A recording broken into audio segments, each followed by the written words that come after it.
ዛሬ የሚፈጸሙ የወንጀል አይነቶች በጭካኔ መጠንና አይነታቸው ዘግናኝ እየሆኑ መጥተዋል። ይፈጸማሉ ተብለው የማይታሰቡት ተፈጽመው ይታያሉ ይሆናሉ ያልተባሉት ታይተው አይተናል። እናት ልጇን፣ ልጅ እናቱን፣ ወንድም እህቱን ሁሉንም አይነት የወንጀል አይነቶች ተመልክተን ለናንተ አስመልክተናቸዋል። በመተሳሰብና በመተዛዘን መንገዳችን በቅንነት ልንመራ ካልቻን ጉዟችን ከዚህ በላይ ፈታኝ ይሆናል። ለዚህ አባባላችን ማስረጃ ከትንሽ ወራት በፊት ተፈጽሞ ለአየር ካበቃናቸው ዘገባዎች መካከል ሁለቱን መርጠን ልናቀርብላችሁ ወደናል። ይህኛው የወንጀል አይነት መነሻውም መድረሻውም ያፈጀና ያረጀ ይሉት አይነት ነው። በዚህ በሰለጠነ ዘመን ጥቁር ደም ይሉት የበቀል ተግባር ይፈጸማል ተብሎ በማይገመትበት ጊዜ የሆነ ነው። ወጣቱ የአያትህ ገዳዮች እነከሌ ናቸው እየተባለ ሲነገረው ነው ያደገው። ግን እውነት ይሁን ሐሰት አላረጋገጠም። እናም ምንም የማያውቀውን አንድ ፍሬ ወጣት ገደለው። ትንሽ ከፖሊስ ማብራሪያ። ይህ የወንጀል ድርጊት የፈጸመው ግለሰብ እድሜው በሀያዎቹ አጋማሽ የሚገኝ እንደሆነ ነው የተገለጸውና ለዚህ ወንጀል እንደመነሻ አድርጎ ራሱን ሲያዘጋጅ የቆየውም በልጅነቱ የሟች ቤተሰቦች አያትህን ገለዋል፣ በዙሪያችን ዘመድ አዝማድ ስለሌለና የሚበቀልልን ይህንን ደም የሚመልስልን ስለሌለ የአያትህ ደም ከልብ ሆኖ ቀርቷል የሚል የቤተሰብ ስብከት መነሻ አድርጎ እድሜው ለበቀል እስኪዘጋጅና ጉልበት እስኪፈጠር ድረስ በአካባቢው ቂም አርግዞ እንዳደገ የሚያመላክቱ ነገሮች ተፈጥረዋል። ጉልበቱም እድሜውም ጠና ሲልና የወጣትነት የአፍላ እድሜ ላይ ሲደርስ የአያቱን ደም ለመመለስ ሀሳብ አድሮበት ምቹ ሁኔታን ሲጠባበቅ ቆይቷል። መስከረም 28 2018 ዓ.ም ምሽትም አያቱ ገዳይ ናቸው ብሎ የሚጠረጥራቸው ቤተሰቦች ልጅ የሆነ የ16 ዓመት ወጣት በከተማው ከጓደኞቹ ጋር አምሽቶ ወደ ቤቱ ሲመለስ ሲያይ ያን ነገር ዛሬ በቀል ለማሳረፍበትና የአያቴ እንደመበቀልበት ምቹ ቀን ነው በሚል ወስኖ ወደ ቤት በመመለስ የሚቆርጥበት ስለታማ ነገር ይዞ በመምጣት ምንም ሳያውቅ ከጓደኞቹ ጋር አምሽቶ ወደ ቤቱ የሚመለሰውን የ16 ዓመት ልጅ በስለት ዘግናኝ በሆነና አሰቃቂ በሆነ ሁኔታ አንገቱና ትከሻው ላይ በመቁረጥ ህይወቱ እንዲያልፍ አድርጓል ማለት ነው። እንግዲህ ይህ የወንጀል ድርጊት ከተፈጸመ በኋላ ከአካባቢው ለመሰወር ቢሞክርም ይህንን የወንጀል ድርጊት የተመለከቱ የአካባቢ ነዋሪዎች ባሰሙት ጩኸትና እንዲሁም ግለሰቡን ለመያዝ በተደረገ ትብብር ፖሊስ ደርሶ ይህን ግለሰብ በቁጥጥር ስር አውሎታል ማለት ነው። የወንጀል ምርመራው መዝገቡም እንደሚያስረዳው ግለሰቡ ከዓመታት በፊት አያትህን የገደሉት የዚያ ቤተሰብ አባላት ናቸው የሚል ነገር እየተነገረውና እሱም ይህ መበቀል የምችልበት እድሜ ላይ ነኝ ያለሁት ብሎ ባሰበበት ሰዓት ይህንን ወንጀል መፈጸሙን በሰውና በሰነድ ማስረጃ እንዲሁም በሕክምና አደራጅቶ ለከተማው ለአቃቤ ሕግ ያቀርባል። ወንጀሉ እጅግ ዘግናኝና በጣም ከፍተኛ ስለሆነ የአቃቤ ሕግም የምርመራ መዝገቡን ከተደራጀና የደረሰውን ካየ በኋላ በዞኑ ከፍተኛ ፍርድ ቤት ጉዳዩ እንዲታይ ተደርጓል ማለት ነው። የዞኑ ከፍተኛ ፍርድ ቤትም የዚህን የወንጀል ክስ ሂደቱን ሲመለከት ከማህበረሰብ ያፈነገጠና እጅግ ዘግናኝ የሆነ የአገዳደል መንገድ የተጠቀመና በአካባቢው ማህበረሰብ የተወገዘና የማይደገፍ የወንጀል ድርጊት በመሆኑ በጥንቃቄ ሲመረምር ቆይቷል ማለት ነው ለወራት። በዚህም በሟች ወይንም በአቃቤ ሕግ የደረሰውን የክስ መዝገብ ሙሉ በሙሉ የተሟላና አስረጂዎችም ምስክሮችም በአግባቡ ያስረዱ መሆኑንና የቀረቡ ሰነዶችም የወንጀል ድርጊቱን ግለሰቡ ስለመፈጸሙ በሚገባ የሚያስረዱ በመሆናቸው እንዲከላከል ብይን ቢሰጥም ተከላካዮችን አቅርበዋል። የተከላከሉ ሰዎችም የቀረበውን የወንጀል ክስ በሚገባ መከላከል ባለመቻላቸው ጥፋተኛ በማለት መጋቢት 17 2018 ዓ.ም በዋለው የወንጀል ችሎት ይህ ተከሳሽ ለሌላው አስተማሪ ይሆናል፣ እሱንም ከሰራው ድርጊት ጋር ይመጥናል የሚል የ25 ዓመት ጽኑ እስራት አስተላልፎበታል። ይህኛው ደግሞ ለሱስ የሚሆን ገንዘብ አልተሰጠኝም ያለ ወጣት የፈጸመው ዘግናኝ ወንጀል ነው።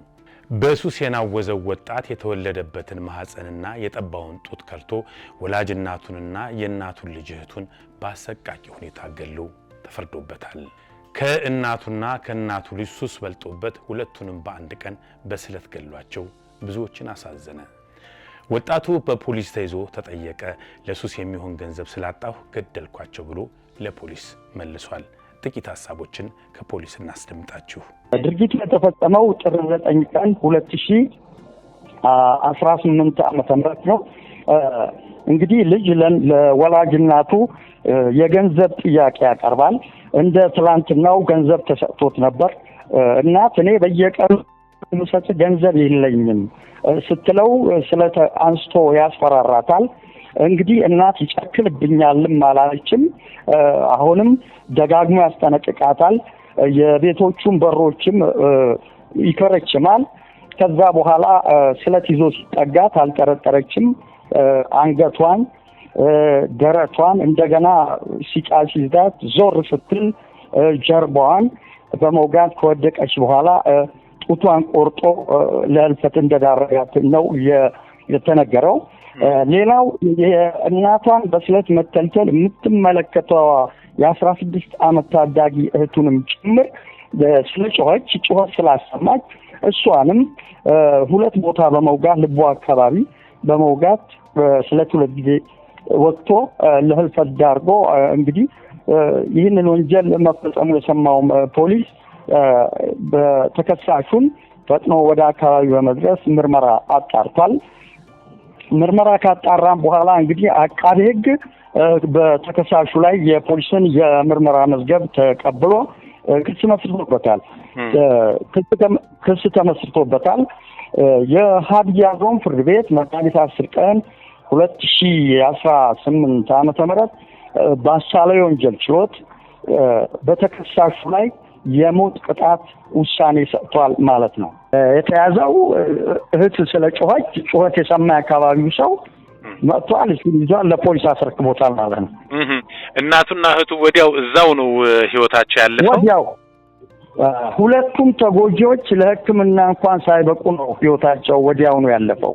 ወደ ሕክምና እንኳን እንዳልሄዱ ነው የፖሊስ የምርመራ መዝገብ ያስረዳው። ፍርድ ቤት ቀርቦ በሰጠው የእምነት ቃል ላይ ምንድነው የሰጠው እምነት ቃል? ገድያቸዋለሁ ብሎ የድርጊቱን እንዳለ አምኖ እንዴት እንደወጋቸው ስለደጋግሞ ሆቴ ስለጮኸች ለሰው ስላሳወቀችብኝ እሷንም ገድያታለሁ አይነ ነው ያለው። ወደ ዛሬ ፕሮግራማችን ስናልፍ ወጣቷ ነገ ሰው ሆናለሁ ብላ ለፍታና ደክማ ተምራ ቆብጭናለች።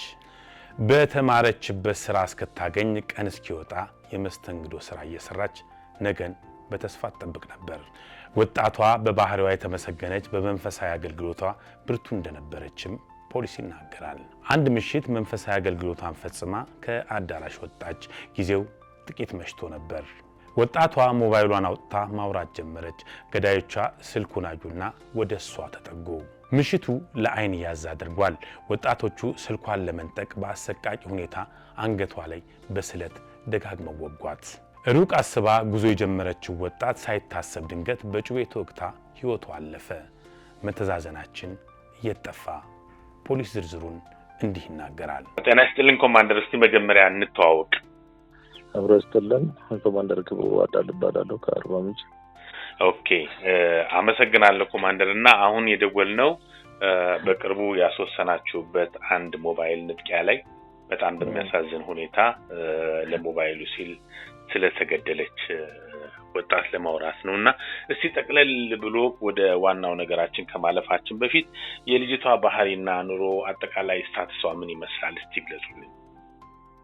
የልጅቷ ባህሪና ኑሮ ያው ልጅቱ የጽድቅ ቃል ዓለም አቀፍ ቤተክርስቲያን እምነት ተከታይ እዚህ አርባ ምንጭ ሰይቻ ክፍለ ከተማ በረቀበለ ውስጥ ነው ያ ቤተክርስቲያን ያለውና እዛው በስነ ምግባሯ የተመሰገነች በአምልኮ ከጓደኞቿ ጋር ለአምልኮ ፕሮግራም ነው የመጣችውና ከአካባቢው ማህበረሰብ ስንረዳ ባህሪዋ የተመሰገነች የዕለት ስራዋን የምታከናውንና በትምህርቷ የተሻለች የመጀመሪያ ዲግሪ ያላት ናትና በወቅቱ የተከሰተው ድርጊት በጣም አሳዛኝና ልጅቷን የማይገልጽ ነገር ተፈጥሮ ማህበረሰቡን ያስደነገጠ ነበር። አዎ እስቲ ሁኔታው እንዴት ነበር? እስቲ መለስ ብሎ ያስታውሱ።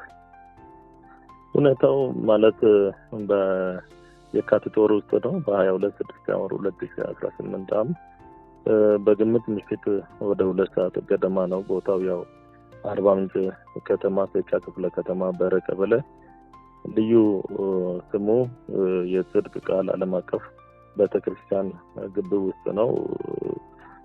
አጋጣሚ ሟች ነህሚያ ተስፋዬ እድሜ በግምት 23 ዓመት የሚሆናት እዛ አካባቢ የሄደችበት ምክንያት ለአምልኮ ፕሮግራም ከጓደኞቿ ጋር እዛ ሄደው የአምልኮ ፕሮግራሙን ስነስርዓት ጨርሰው ወደ ጓሮ አካባቢ ስልክ ያናገረች ነበር። በወቅቱ የሄደችበት ምሽት በግምት ወደ 2 ሰዓት አካባቢ ገደማ ነው። የዚህን ጊዜ እሷ ስልክ ያናገረች ያለች አቅራቢያ ላይ የጎርፍ መተላለፊያ ጎርጅ አለ።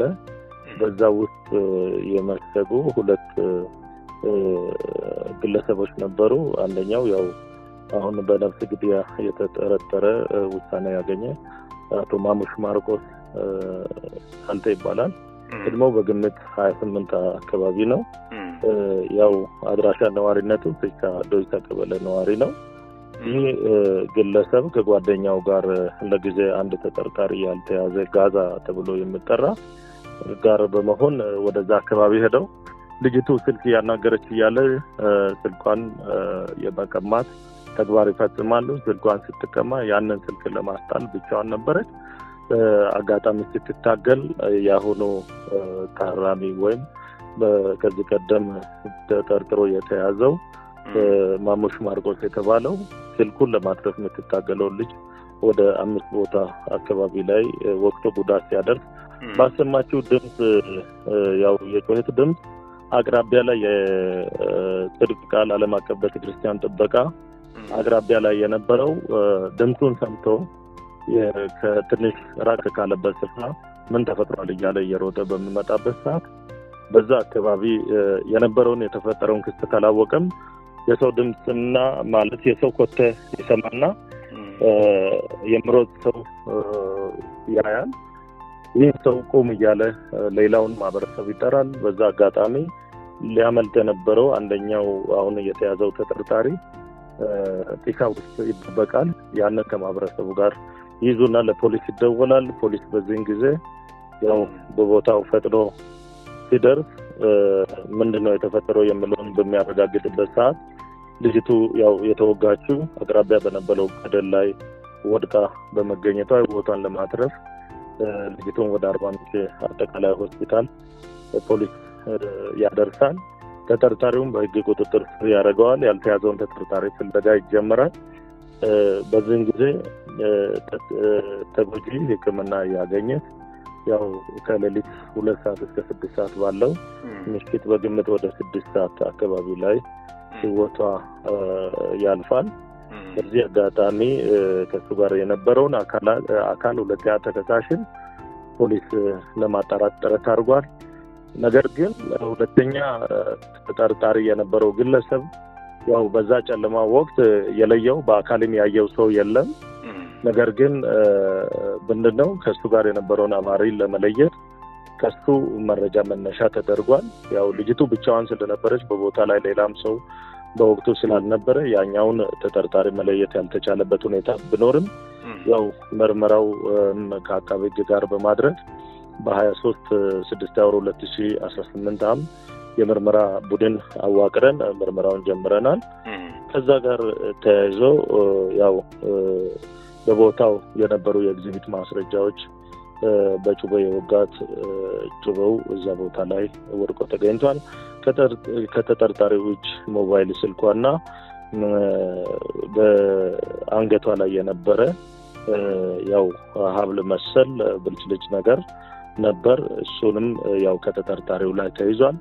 ተጠርጣሪውን ያው በ23 ፍርድ ቤት ያው በወንጀለኛ መቅጫ ሕግ ስነ ስርዓት 35 መሰረት የእምነት ክህደት ቃሉን እንዲሰጥ ቀርቦ ያው መውጋቱን አምኖ ያው ሞባይሏን ከእጆቿ ለመንጠቅ ባሰበው ድርጊቱን እንደፈጸመ ሙሉ ፍርድ ቤት ቀርቦ የእምነትን ቃሉ በነጻነት ሰጥቷል።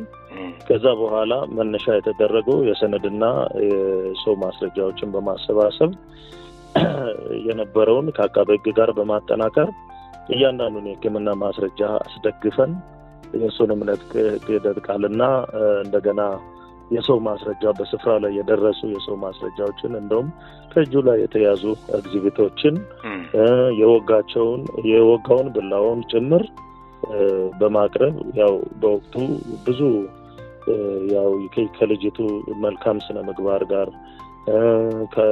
በዋለችበት በአምልኮ ስፍራ ላይ ከዛ ስትወጣ ከመወጋቷ ህይወቷ ሊያልፍ ከመቻሉ ጋር የተነሱ ነገሮች ሙሉ ህዝቡን እንዲቆጣ ያደረጉ ተግባራት ነበሩ።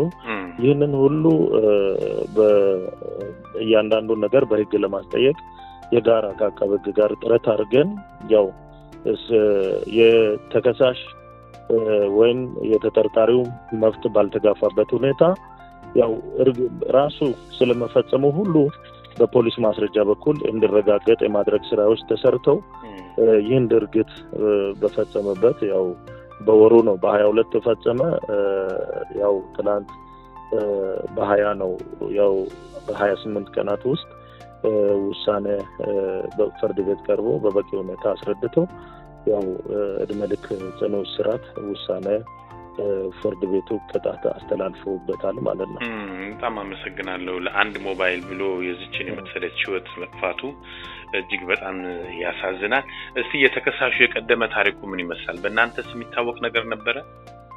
ተከሳሽ ከዚህ ቀደም ያው ከ3 አመት በፊት ከዚህ ከከብት ስርቆት ጋርም ማረሚያ ገብቶ ውሳኔ አግኝቶ የወጣ ልማደኛ መሆኑን ያረጋገጥንበት ሁኔታ አለ።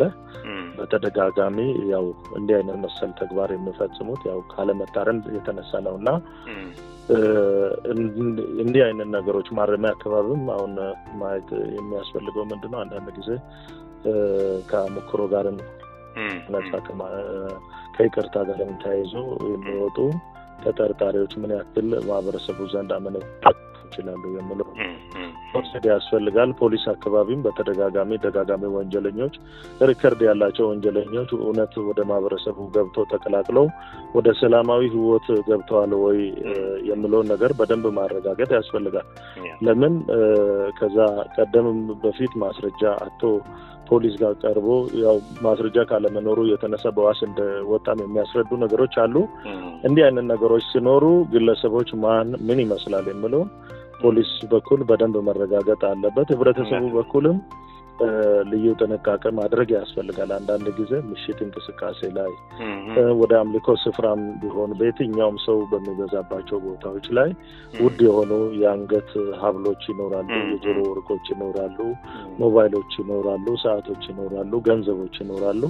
እንዲህ አይነት ነገሮች ይዘው የሚንቀሳቀሱ የማህበረሰብ አካላት በየትኛውም ቦታ ላይ ሲገቡ ልዩ ጥንቃቄ ማድረግ አለባቸው። ከሚሳፈሩበት ተሽከርካሪ ጀምሮ በሚሄዱበት ስፍራ የትኛው ቦታ ለወንጀል ምቹ ይሆናል፣ የትኛውም ቢሄድ ነው የህግ አስከባሪና አካል በቅርበት ማግኘት የሚችለው፣ ምን ያክል ደህንነትን መጠበቅ አለብኝ የሚለው ማህበረሰቡም ራሱን ሊጠብቅ ይገባዋል። በተለይ ሴቶች ላይ የሚፈጸሙ ያስገድዶ መድፈር፣ የወንብድና ተግባራት መሰል የማገት የማፈን ወንጀሎች በየቦታው የሚፈጸሙበት ሁኔታ የተለያዩ ነገሮች ጥቃቶች ሊፈጸሙ ስለሚችል አንደኛ የፖሊስን ስልክ በቅርብ የማግኘት መብታቸውን፣ ሁለተኛ የሚሳፈሩበት ተሽከርካሪ ከሆነ ታርጋውን ያንዳንዱ የአሽከርካሪው ማንነት በደንብ የመረዳት ሁኔታዎች መኖር አለባቸውና ለኛ እንደ ማህበረሰባችን ከሆነ ማህበረሰቡ ትልቅ ተሳትፎ ነው የሚያደርገው። አርባ ምንጭ ላይ በተለይ እነዚህ ጥበቃዎቹ ኮማንደር አሁን ብዙ ጊዜ መሻሻል ቢኖርም አንዳንድ ቦታ ደግሞ ወንጀል ሲፈጸም እንደው ራስን ከመጠበቅ አንፃር አሳልፎ የመስጠት ነገር ችግር ይታያልና እነዚህ ጥበቃዎች ትልቅ አስተዋጽኦ ነው ያደረጉት። በዛ ጉዳይ ምን ይላሉ? እነዚህ ጥበቃዎች እውነት ከልብ ነው የምናመሰግነው። አንደኛ ምንድነው ሰብአዊነት የታከለበት ሟች በህይወት ባለችበት ህይወቷን ለማትረፍ ከፖሊስ ጋር ሆነው ለሕክምና እንድትደርስ በጣም ጥረት አድርገዋል። ማህበረሰቡን ከልብ ነው የምናመሰግነው። እንደ አርባ ምንጭ ከተማ ፖሊስ መምሪያ ብዙ ጥረት አድርጓል። ህይወቷን ለማትረፍ ብዙ ጥረት አድርጓል። ነገር ግን ሊያተርፍ አልቻለም። ሁለተኛ ተጠርጣሪው እንዳያመልጥ ይህ ዋና ወንጀል አድራጊው እንዳያመልጥ ያደረጉት ጥረት የሚመሰገን ነው። ሁለተኛ ተከሳሽም ያው አካባቢው ላይ ሲገኝ ለመያዝ ከፖሊስ ጋር እያደረጉ ያለ ጥረት ደግሞ የሚበረታታ ጉዳይ ነው። ለዚህ በየትኛውም አርባ ምንጭ ላይ ወንጀል ሰርቶ ማምለጥ አይቻልም ብዬ ማረጋገጥ እችላለሁ። አንደኛ ህዝቡ በጣም ሰላም ወዳድ፣ ልማት ወዳድ፣ የሰላም እንከን ከተፈጠረ ደግሞ ምን ያክል ዋጋ እንደሚያስከፍል የሚረዳ ማህበረሰብ ከመሆኑ አንፃር በየትኛውም ቦታ የሚፈጠሩ የነፍስ ግድያም የንጥቂያም የተለያዩ ወንጀሎች ሲፈጸሙ ህብረተሰቡ ከጎናችን ሆኖ እያገዘን ነውና እነዚህ ጥበቃ ላይ ያሉ የጥበቃ አካላት በመምሪያ ስም ከልብ እናመሰግናለን። የተባበሩትን በሙሉ ህዝቦች እናመሰግናለን የሚል ነገር ነው ያለኝ። አሜን። እኛም እናመሰግናለን። ከዚሁ ጋር ግን እንደ ጥያቄ መጨረሻ አርባ ምንጭ እናንተ ከምትታወቁበት ነገር አንዱ አቃቤ ህግና ፖሊስ ያለው ጥምረት ነው። አሁን ይሄ ወንጀል በተፈጸመ በአንድ ወር ጊዜ ውስጥ ውጤት ማግኘት በራሱ በጣም ደስ የሚልና ለወንጀል መከላከሉ ከፍተኛ እገዛ የሚያደርግ ይመስለኛል። ለምን አንዳንድ ጊዜ የዘገየ ፍርድ ካልተሰጠ ይቆጠራል የሚባል ነገር አለና የአቃቤ ህግና የእናንተ ጥምረት እንደው አጠር አድርገው በዚች አጭር ጊዜ ውስጥ ውሳኔ ለማሰጠትና የተቆጣውን ህዝብ ለማረጋጋት ያረጋችሁትን ጥረት ግለጹልኝ እስቲ። አንደኛ ያው የፍትህ ተቋማት ፖሊስ ብቻውን ቢሰራ ፍርድ ቤት ብቻውን ቢሰራ ብዙ ውጤት ሊሰጥ አይችልም። ፍትህ መምሪያ አቃቤ ህግም ብቻውን ቢሰራ በተናጠል የሚሰሩ ስራዎች ወደፊት አያወጡም። ምናምነው ምንድነው የቡድን ስራው ነው ትልቁ ነገር ማለት ነው። አንደኛ የግለሰቦች ሰብአዊ መብታቸውም እንዳይጣስ ህገ መንግስታዊ መብታቸው እንዳይጣስ ከማድረግም አንፃር ደግሞ ባጠፉት ጥፋት በቂ እና ለሌላው አስተማሪ የሆነ ቅጣት እስከሚሰጥ ድረስ መስራት አንዳንድ ተጠያቂነትን ብቻ ለማስፈን ተፈልጎ ሳይሆን ነፃ ማውጣትንም ጭምር ስለሆነ በጋራ የምናደርጋቸው ስራዎች ናቸው ውጤታማ የሚያደርጉን። በዚህ ረገድ ከሚታዩ ነገሮች ምንድነው? አንደኛ ስለ መዝገቡ ሁኔታ አቃቤ ህግ በቲም አንድ ላይ በቡድን ሆኖ መስራቱ ከጥርጣሬ በላይ እንዲረዳ ያደርገዋል። ችሎት ሲቀርብም ጠበቃ በቀርቡ እንኳንስ ያው ሙሉ እውቀት ስላለው ሊያሸንፈው እንዳይችል አድርጎ ነው ከመርማሪ ፖሊስ ጋር ተቀናጅቶ የሚሰራው። በዚህም ሂደት ውስጥ መርማሪ ፖሊስ አካባቢ ያው ውስንነቶች ሲኖሩ ያርማል፣ ትዕዛዝ ይሰጣል፣ እነዚህን አሟላ ይላል።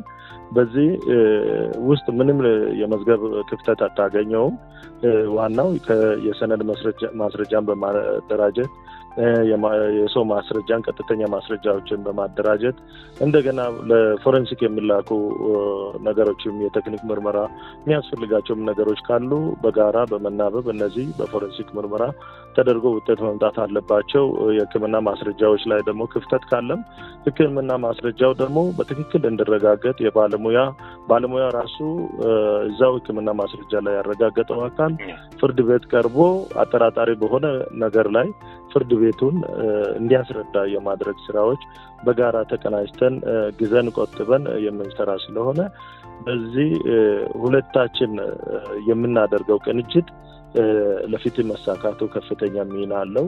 ፍርድ ቤቱም ያው ውሳኔ ለመስጠት አይቸገርምና እንደ አርባ ምንጭ በቅንጅት መስራታችን፣ መደማመጣችን፣ ተባብረን መተጋገዛችን ወንጀልን በመቀነስ ረገድም አስተማሪ ቅጣትን ከማሰጠት ረገድም ትልቅ ድርሻ እንዳለው ነው የምረዳውና በዚህ ልክ ነው የምገልጽልህ ማለት ነው። እናመሰግናለን። እንደ ጥያቄ መጨረሻ እንግዲህ አንድ ሞባይል ለመውሰድ ተብሎ እችን ተምራ ለፍታ አሁን ደግሞ ቀን ያልፋል ብላ በመስተንግዶ የምትሰራ ልጅ ህይወቷ ተነጥቋልና እስቲ አጠቃላይ የተሰማችሁን ስሜት ከእንደው የጅምር ህይወት የመቅረፍ ያህል ነውና ያሳዝናል። ምናልባትም ለማይረባ ገንዘብ ሊሆን ይችላል የዚህ ልጅ ትልቅ ህይወት የተጨናገፈውና ይሄን አሁን ያልኩትን ሐሳብ ሲጠቅለል አድርገው ይገለጹ። በዚህ ላይ አንደኛ እንደ እህትም እንደ ሚስትም እንደ ወላጅ እናትም ሴትን ምንም መከላከል የማይችለውን ለትንሽ ለተራ ነገር ተብሎ በጊዜያዊ ይሄ ብልጭልጭ ነገር ለማንጠቅ ተብሎ የአንድ ሰው ህይወት ሰውን መፍጠር አይቻልም። መቼስ ሰውን የመግደል ይበዛል እንጂ ፈጥሮ የሚያመጣው ሰው አንድ ሰው የለም በየትኛውም ዓለም ላይ ማለት ነው። ስለዚህ ውድ የሆነውን የሰውን ህይወት ማጥፋት ቢያንስ ምን ያክል ኪሳራ እንደሚያደርስ በዛ ሰዓት በዚህ በለግላጋነት እድሜዋ የሚጠብቃት ብዙ ነገር ይኖራል። ብዙ ህልም አላት።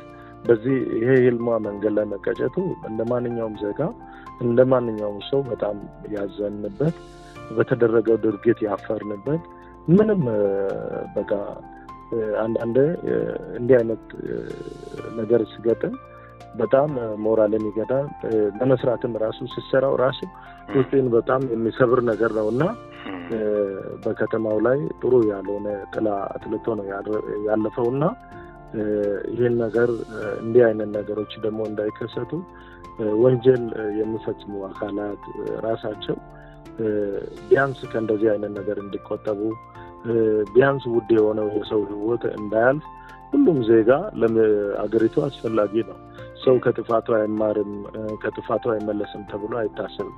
እንዲህ አይነት ምቹ ሁኔታ እድሎች እንዳይኖሩ የትኛውም ማህበረሰብ አካል ወንጀል የሚፈጽመውን አካል ከፖሊስ ጎን ሆኖ የማጋለጥ የማስተማር የመቆንጠጥ በየደረጃው እርምጃ የመውሰድ ስራ ቢሰራ ማንኛውም ሰው ከዛ ሊታቀብ ይችላልና እነኚህን ካለማስተማራችን የተነሳ እቺን ልጅ አተናል ነው እንደኛ ያው ፖሊስ ብቻውን ብሮት ባንድ እጅ እንደማጨብጨብ ነውና ምንም ውጤት ሊያመጣ አይችልም። ፖሊስ ውጤት የሚያመጣው ከህብረተሰቡ ጋር ተቀናጅተው ሲሰራ ህብረተሰቡም ወንጀለኛን ሲጽፍ ካሉ የጸጥታ አካላት ጋር ተቀናጅተው ሲሰራ የፍትህ ተቋማት ደግሞ አብረው ተጋግዘው ተቀናጅተው ሲሰሩ እያንዳንዱ ማህበረሰብ ደግሞ ለተጋላጭ የሆነውን የማህበረሰብ ክፍል ወንጀል አስከፊ እንደሆነ በግንዛቤ እያስጨበጡ አጋር እያደረጉ ሲሄዱ ወንጀሎች ሊቀንሱ ይችላሉ።